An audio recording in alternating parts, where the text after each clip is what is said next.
You're listening to QCast, presented by Qcella Media. Please consider giving generously to Qcella's nonprofit mission. To find out more about our mission and to make a donation, visit our website at qcast.qcella.org. Your tax-deductible donation will help us continue bringing you quality podcasts just like this one.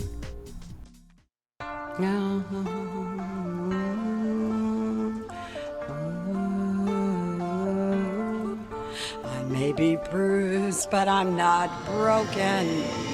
You can't take away my soul. You tried to tell me I don't count, but I know in my heart that's not true. So you cannot take me down that path. I'll make it without you. I may be bruised, but I'm not broken. My life counts for something, and you wake up and I'll be gone. You'll know that you were wrong. Welcome to my show, Shades of Gender. I'm your host, Terry Ryan. Thank you for listening. Every week, we'll be talking about gender identity, including the transgender, crossdressers, and non-binary gender individuals who self-identify in these groups. The definitions of these individuals are often misused and certainly misunderstood. Our goal is to identify these groups, listen to their stories and their journey in life to get a better understanding of who they are and how they're doing in society today. In spite of how the media may characterize them and what others may select as their definitions of what these labels represent, our goal is to get to know the real people and the issues behind these definitions. So today I'm very excited to have someone I had on the show earlier, Thomi Clinton, who is, among many things, but is the founder of the Transgender Health and Wellness Center in Cathedral City, which is just outside of Palm Springs for you people that are not in the area. And also Angelina Love, who works at the center and is also a transgender and someone I had not met before. So we're going to listen to a little bit about her story, and then we're going to go back with Thomi, because Thomi and I could talk about for hours on things. So we're going to try to kind of kick it off. I think this time, instead of, I'm going to go over actually to Angelina, because I like to know Angelina's story and where she is today. You look like you're pretty young. 34. Okay, well, you look like you're about 26. Thank you. So you're aging well. Thank you. And attractive lady. It's a radio. We can't see her, but we'll take pictures. So I'm going to post it with the show when I blast it out there in social media. So Angelina, can you tell us about where you're from, just your early journey, just generally, and how you do self-identify as a transgender woman? Well, I do identify as a transgendered woman. I consider myself to be a heterosexual trans woman. Mm-hmm. And I grew up in Victorville, where I went to school, and I had a lot of up and down battles with bullies. And at that time, I already was starting to identify with certain characteristics as female. About at 14 is when I really, really knew that that's what I was. I wasn't able to completely come out at that time. In between 16 and 17 is when I moved out of my mother's home. And I actually moved in with a family member, and that's where I was starting to start my medical transition. So you went from, nothing earlier than 14. I mean, did you feel like when you were, a lot of the stories I'm hearing. 5. Okay. 5. There we go. So I'm hearing 3, 4, 5. Yeah, I was 5 years old. Something that, maybe especially for some of the people that are older, where there was absolutely no terminology available, but you're younger, you're, like you said, you're 30. I'm 34. 34. That you had, there was more transgender women and people out there, so you had something to work with. But so when you were like 5, did you feel like you were just different, or were you really attracted to some things that were more, female labeled type of? Well, I knew items? at an early age that I knew eventually that I needed to develop growing breasts. Really? Yes. I mean, you're kind of like feeling like, where are they kind of thing? Yes. You know, like, Yes. why aren't they coming? Right. And I actually was starting to look downstairs and look down there and say, you know, well, when is it going to go inside? Like my cousins, you know. Yeah, like, why do I still have this? Are you waiting? So you're kind of waiting for this to just naturally happen. I mean, that's how Correct. much you self-identified Yes. as a girl. Yes. And of course, at that age, you know, it's everyone kind of looks alike for a while, except for our genitals. Right. You know, because no one has breasts yet until we hit puberty. So it's like as you got further down, did you started to, you know, like you said, question when is this going to change? But what about like classmates and playmates and things that you like to do? Did you like hanging around with girls, or did you? I like boys? constantly was able to hang around with girls. Actually, growing up, my mother would only allow females to spend the night. But if my brother wanted females to spend the night, he was not allowed to. He was only allowed to have males spend the night. So if I was able to have a female spend the night and I asked if let's say my friend Ronnie spend the night, no male friends I was able to go spend the night at. Well, as a boy, she wouldn't let any males spend the night. No. Yeah. Why do you think that was? I think she knew early on.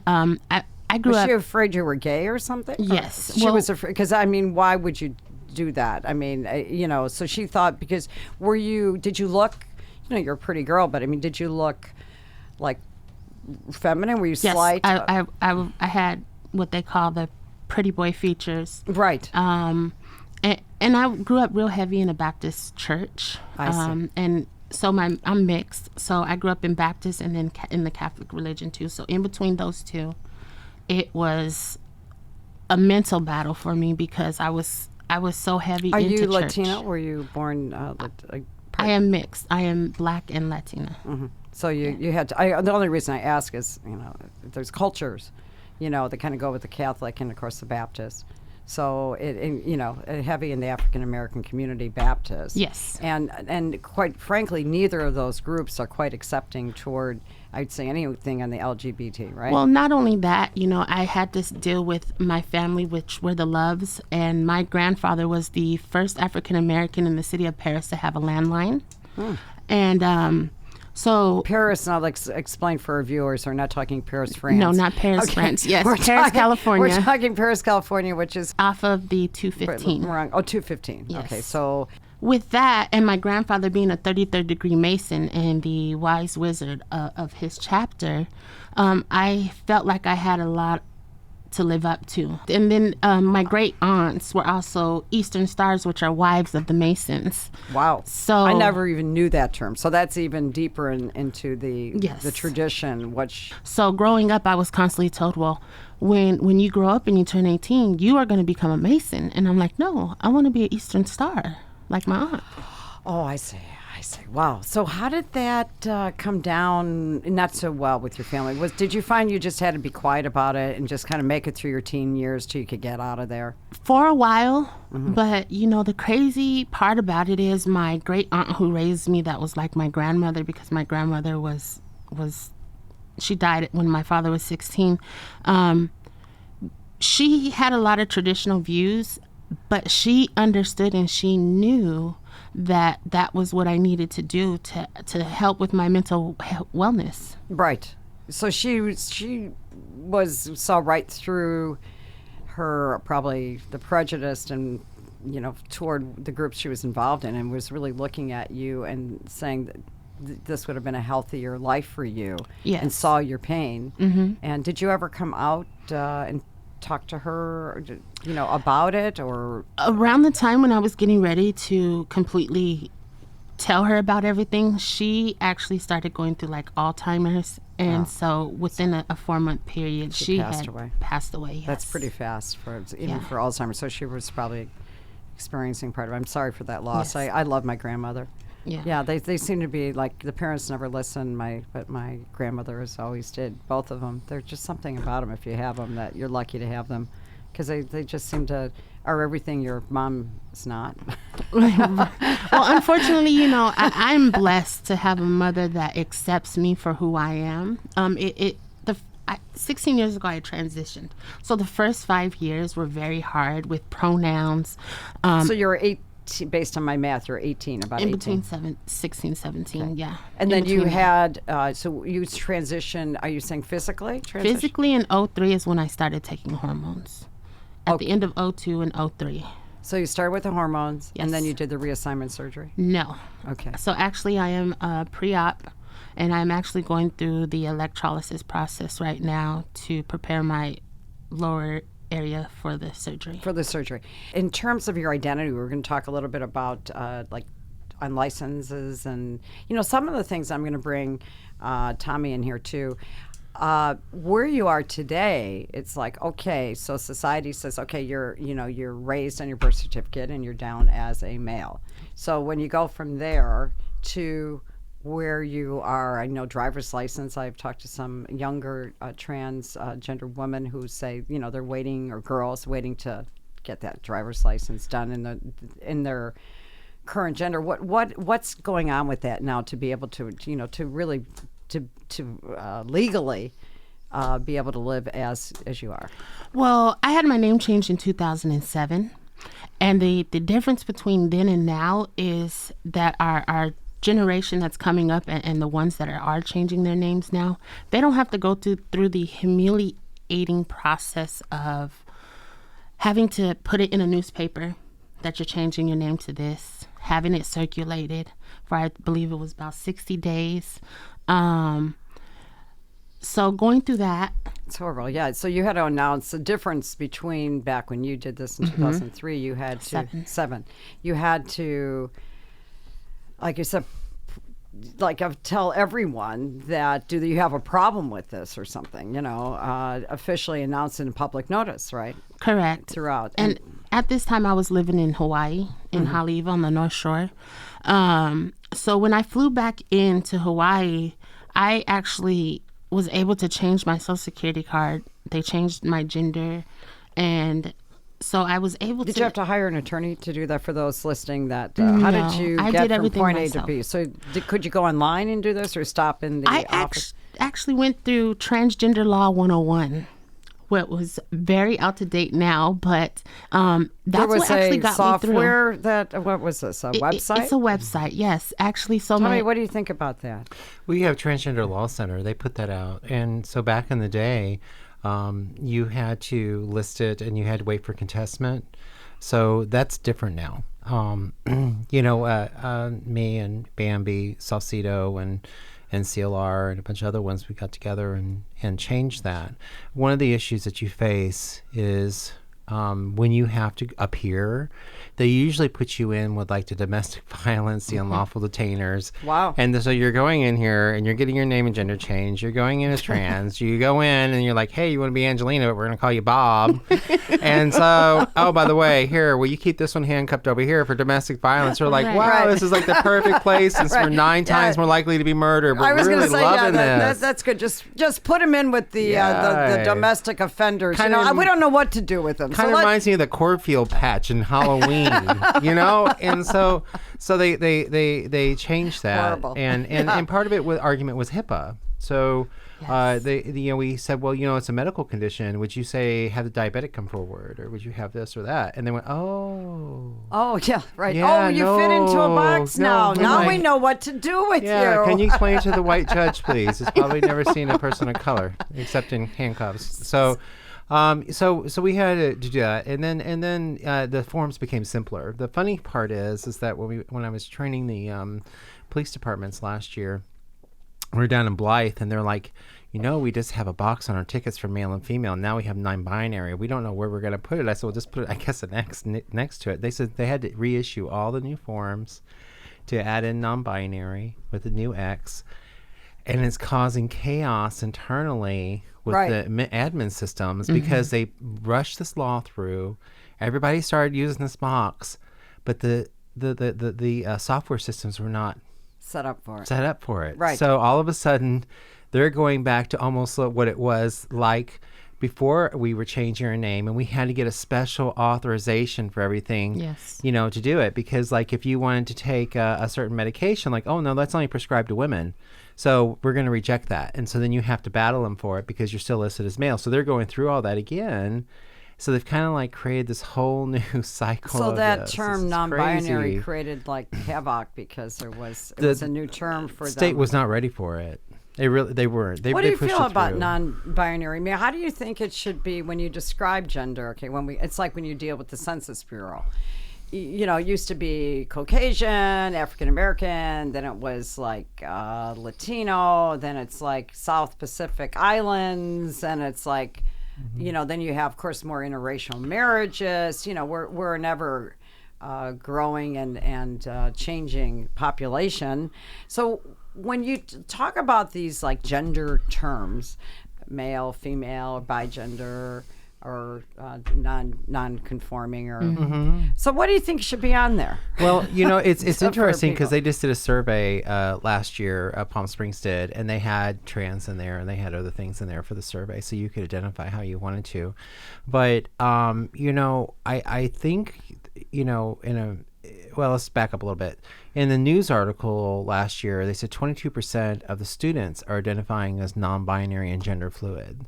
So although we're seeing... Of what students? You mean like high school students? Yes, high school 22%. 22%. So, but see, we have to be careful. It's just not a fad.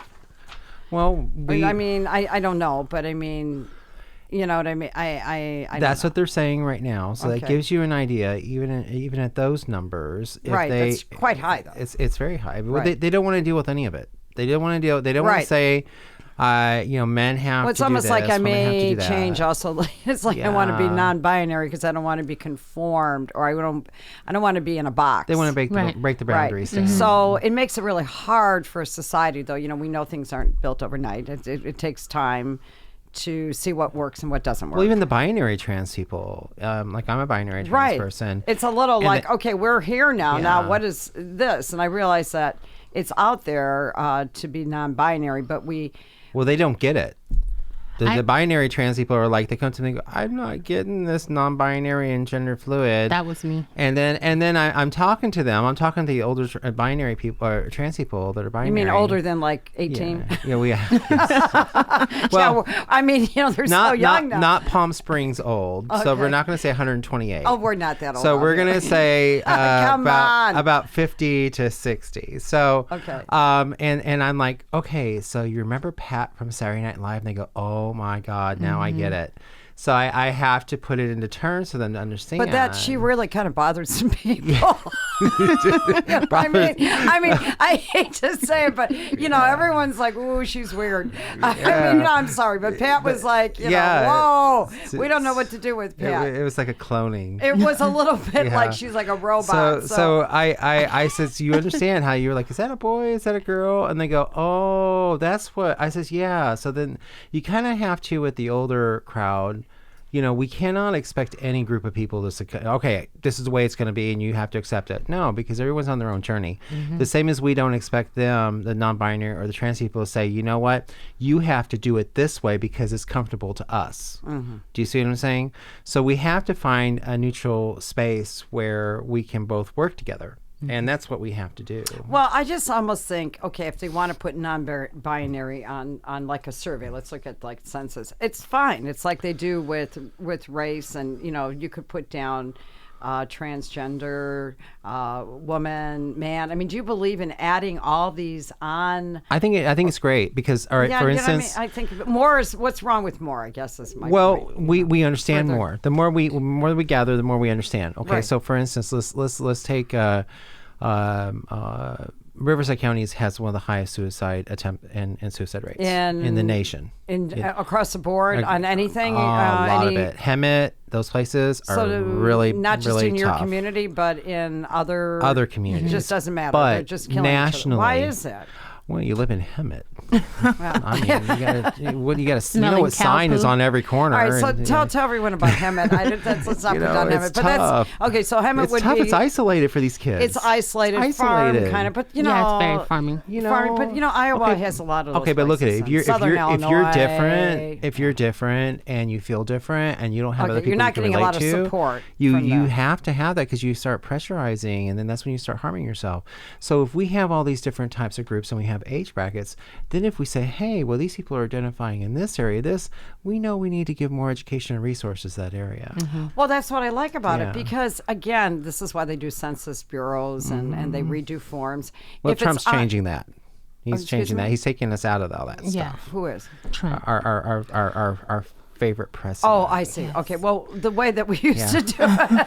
It's like is- Voldemort. You can't say his name. Right. So, okay. So the way we used to do it, but is to have the categories. And once you take it, you can, like if you take it 10 years later, you may be in a different position than you Yeah. were. And that's part of our freedom of self-identifying who we are, because that's what those forms do. So I think more is good. And like you said, it gives more of an understanding and a breakdown where someone may see it on here and and maybe force them to like read about what that group is. It's Yeah, well, you're accommodating people. So we have to remember that America was founded on diversity, and so and we're supposed to be a melting pot. And so, although we may not agree with something, we can respect people and respect their right to live and respect their life to reach their highest potential, to give back to humankind. but we also, that's what we're supposed to do. It's true. I mean, of course, America's had its problems with the Civil War. That's and- plural problems, because it's plural, just so you know. All right.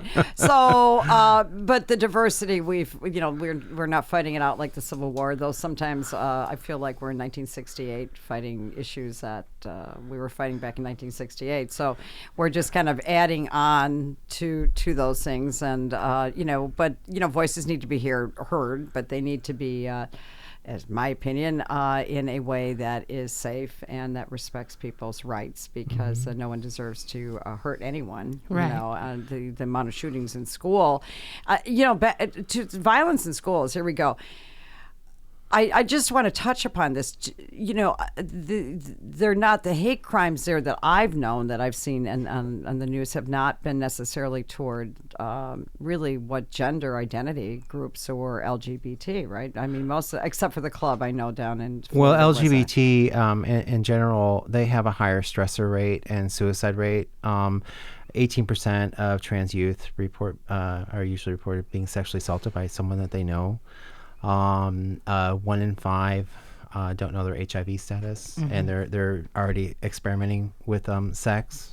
And we have a 51% increase in people living with HIV coming to Riverside for migratory because of economic reasons. They can't survive in like San Francisco or other places. So here's something between the younger transgender community and the older, and younger, I mean like under 30 or 35, and then older, above that.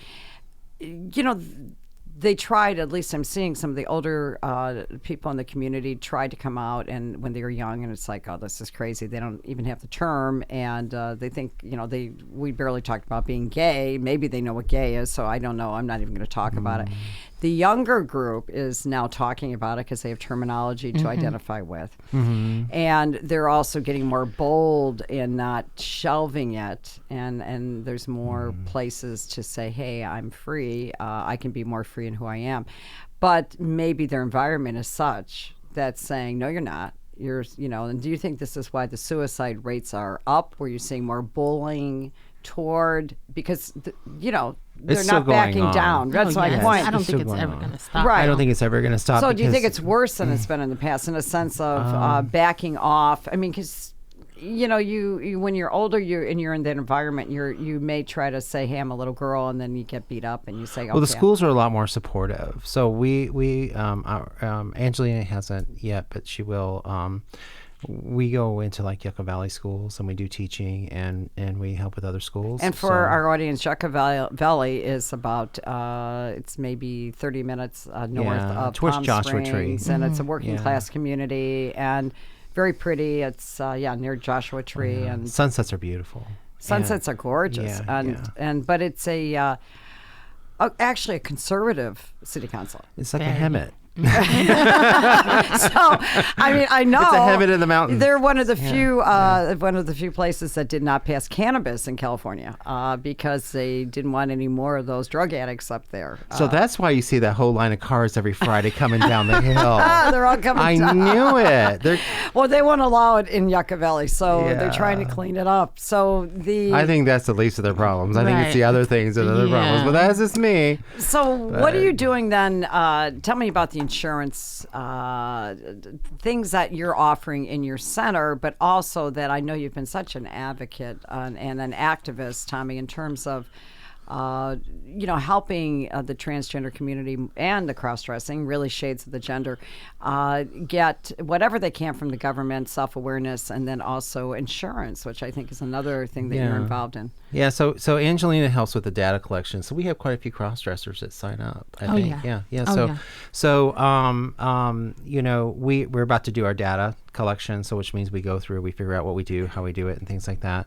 But I had the privilege of working with Inland Empire Health Plan and working with them to create the policies to provide health care for low-income trans people. So low income is $16,000 or less. And so they can get health care. And then also with that, to make sure it's aligned with the state of California's standards for trans health care for private insurances. So, and if you get from Cover California, there's a contract that's required to provide trans health care. So that way that they're if covered. they're, I see. So if they're using Covered California, any Yes. of these insurance agencies, they have to include Yes. for everyone. If Yes. they're getting Covered California money, paybacks, insurance companies, then they have to include the trans. We always community. tell them when we get them a job and they're going to be making more than $16,000, we say always go through Cover California, because for a fact you're going to get your health care to be protected. If you appeal it up to the Department of Managed Health Care, they have like a 90% you're probably going to get cited with you. And so they that's the way it usually works. But in the Medi-Cal model, which is 16,000 I think or less, or people on Social Security disability, then it's heavily regulated, but there are guidelines like how many mental health letters you have to have before you can do this, and how long you have to be doing this before you. So can it's get like an treatment. HMO versus a PPO kind of Yeah. thing, where the HMO would say, And you can only go to their doctors that are contracted. Right. It's very much like an HMO. Yeah. right, like an HMO, Yeah, right? so, but they're still covering it through are. in the state of California.